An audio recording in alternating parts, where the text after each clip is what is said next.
Taking place after the defeat of Handsome Jack, the Vault Hunters travel the continent of It's fine, I have Phoenix down. Egris. Oh, you did use it? Yeah, because Just in case. Mist Dragon, Aqua Breath Plus. Hi.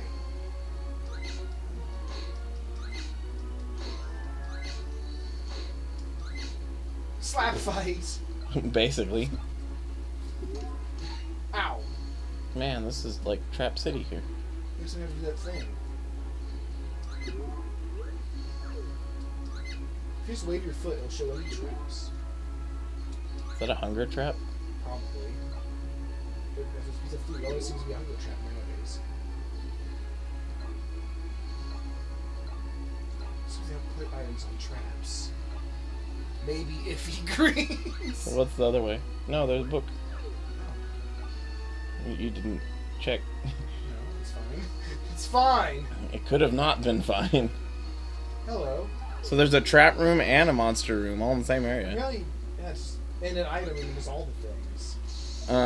Must travel on the continent of Egris to Why find fire? the most exotic creatures on Pandora has to offer and give them the old one too.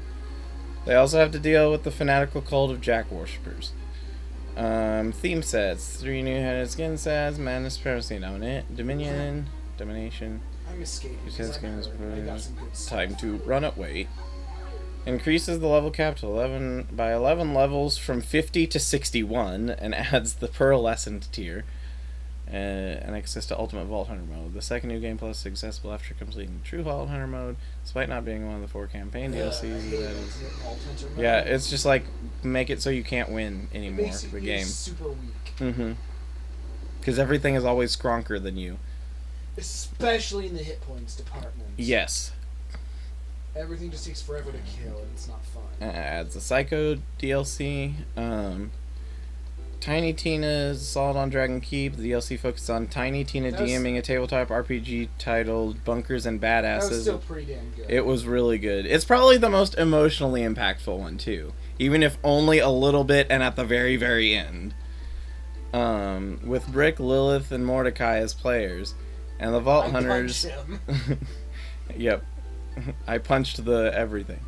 Vault Hunters characters part of the season pass. Season 2 was the head hunters, and it just says that. Gearbox has also spread Borderlands 2 to some cross-promotional materials, including a few short backstory films and another video game appearance. Krieg, a meat bicycle for 2. Oh, yeah, the heavy sound makes you hungrier, so that's no good.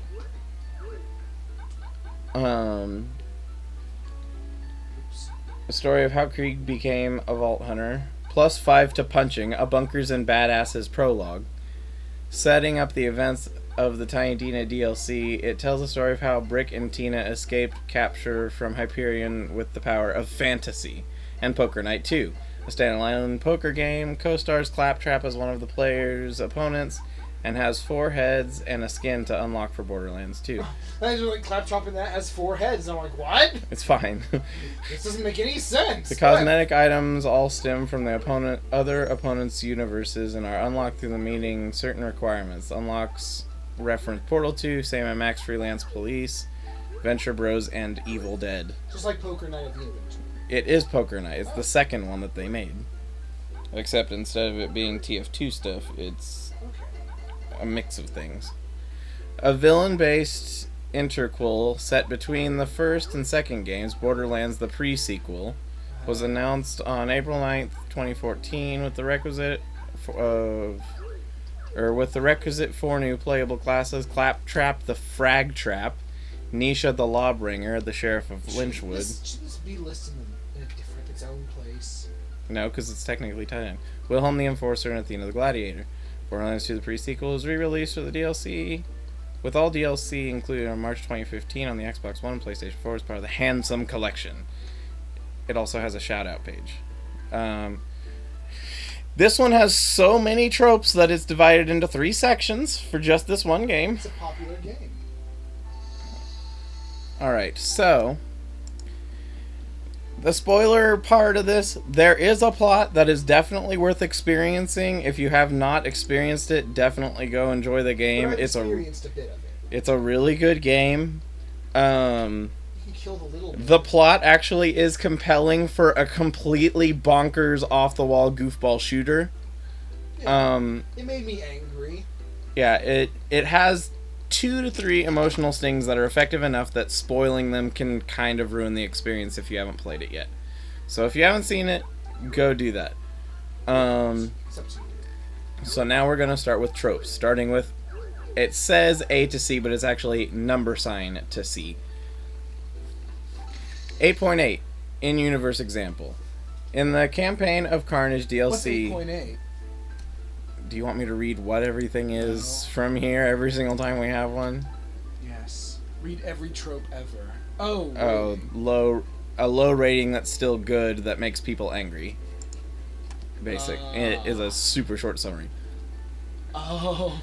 In-universe example, the Campaign of Carnage DLC, the game critic gives one of Mr. Torg's favorite games a 6 out of 10. So Mr. Torg has the Vault Hunters kill the reviewer and his entire team. Their unsurprised reactions and preparedness when they see the Vault Hunters suggested is a pretty typical thing on Pandora. And the tag says disproportionate retribution as well. 20% more awesome. I wonder what that title's a reference to. Borderlands. Yes. According to the trailer, the game is 1,000 degrees hotter and contains 96.5% more wub wub. The more wub wub is explained in one interview with Randy Pitchford, who pointed out that any wub wub in the first game, or that there wasn't any, so the amount would still meet that quota. I don't know. 96.5% more than 0 is still 0, so I guess he is correct. More. Yeah. Oh, well, I guess it depends Of on 0. It depends on how you're counting the wub wub. The trailer also states that it has 87 bazillion guns. In the original are now bazillioner. Or states that the 87 bazillion guns in the original are now bazillioner. The guy selling Hyperion... Oh, wow! This is the Treasure Town. Why is this something affordable? I don't get it. It was like it cost 2,000 money earlier. Steel is a good material. I'd put it on my pancakes. You can get one more on each. There we go. They're both almost perfect. You're not perfect. You're not What? It's a Courage the Cowardly Dog reference. The guy selling Hyperion propaganda in Sanctuary claims this just in, EchoCast now has 200% more libel. Spoken words can still be considered libel if they are recorded, depending on how the law is phrased. Given that the Echo tapes are deliberately recorded news shows, they would likely be considered both slander and libel. That's a note that someone has made so that people aren't arguing in the comments about whether that's correct or not. Amazingly averted with one of Gage's skills, 20% cooler, which actually does reduce the cooldown rate, but not by 20%. It lowers it by 30% at 5 skill points. Which, I wonder what that was a reference to, seeing as this game came out in 2012. Well, seeing that it's Gage. Yeah. Quite a few skills have arbitrary +% in their descriptions, like turret shield, +1, or 100% multi-kill. It's really not that arbitrary, is it? I think it's just talking about adding % more something to make it sound fancier. Abnormal ammo. The whole point of E-Tech is to make guns shoot something that ain't bullets. Using bullets. Using bullets, yeah. Sometimes it's just rockets or grenades, but other guns have delayed explosion elemental shards, the pistols, or blaster bolts, assault rifles, or elemental globs that explode like grenades, shotguns. Dr. Zed, after watching you waste those bandits with that E-Tech weapon, I've come to a medically sound conclusion. E-Tech is friggin' dope! And that's sophisticated as hell. Yeah, I love the E-Tech weapons. In Tiny Tina's Assault on Dragon's Keep, there is a shotgun that fires exploding swords that happen to split into 3 other exploding swords each. Mr. Torg, I did not know the meaning of happiness until this moment!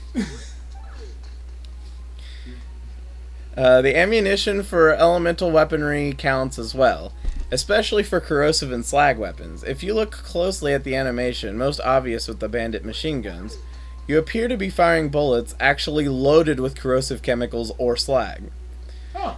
The longbow sniper rifle fires slow-moving, low-res arrows that sets enemies on fires, and the blockhead shotgun fires a 3x3 wall of fire textures that also set enemies on fire. I never got to get the blockhead shotgun. Why? I never found it. Oh. I got the longbow sniper rifle. I never got the blockhead shotgun. I'm taking 3 damage from this guy. Because of your armor. So you're basically tied except you have more hit points.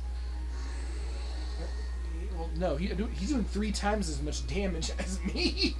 Yeah, but that's not saying much.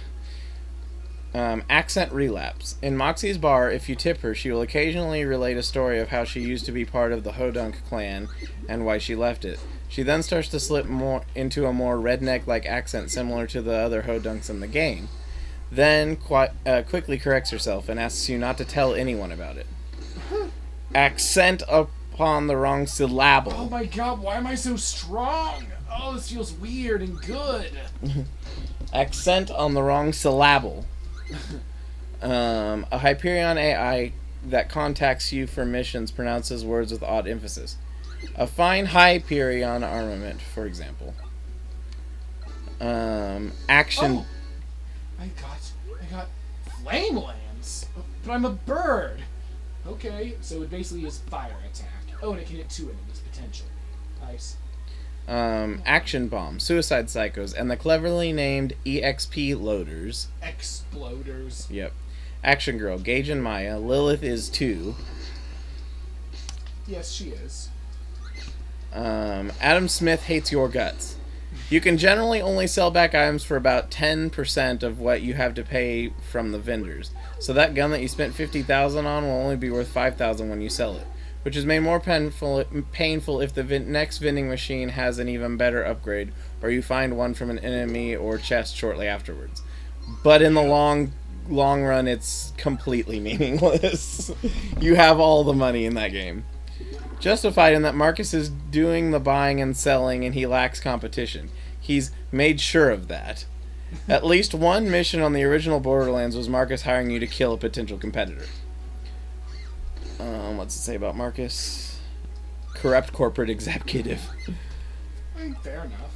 Someone made a funny and painfully accurate picture about this. Come again, alright. It costs most of what I've earned to keep this. Earned, but this will keep me going for 5 levels. I mean, that's how it goes. Yep. That's about right. Blue Screen Comics. The trope only applies to store-bought weapons. If you found the exact same weapon or in a chest or as an enemy drop, the resale price would actually be much higher. Really? Guess so. Store-bought items sell for less. Yeah. Huh. This trope also applies to ammo. I'm guessing that means then that there's exactly one switch that says if it comes from a store or not in the programming. I mean, if you're hacking. This trope also applies to ammo, which increases exponentially in price after you get past level 15. At first, each magazine of ammo bought costs a little more than your current level, but by 20, pistol ammo costs $63 per magazine. Oh no. Eventually, a purchased magazine of 8 rockets costs tens of thousands of dollars. We also have it. Yeah, by level 61, they cost over $100,000. But again, by level 61, you have like infinity dollars. Averted if you're playing in normal mode, where with the exception of the Sanctuary's vending machines, all machines are locked at the level they appeared in the story. This means... Subverted in the normal mode. Yeah. This means that you can travel to the starting area to buy ammo for your in-game gun for dirt cheap. However, since machines are designed around what weapons you're expected to use during the storyline, rocket launcher ammo doesn't become more available until around Bloodshot Stronghold. Damage to 2 men. Bloodshot Stronghold, or so, because that's the first time you start seeing them in-game. Or in case any non-rocket launcher ammo, just group up with the Gunzerker using the Hoarder mods and watch it go up. Yeah, you can just get ammo as the Gunzerker. Averted if you are using the Vladoff Absorb Shield. A shield that has a chance not to take damage and absorb the ammunition being fired at you. It makes sense, okay? Yeah, the absorbed ammunition is added to your backpack. Also averted if that shield is the Sham, which you have the highest absorb chance in the game, between 76 and 94% chance that ammo will be absorbed into your backpack rather than damage the shield. That's huge! That is very huge. Combined with the fact that it's rare to find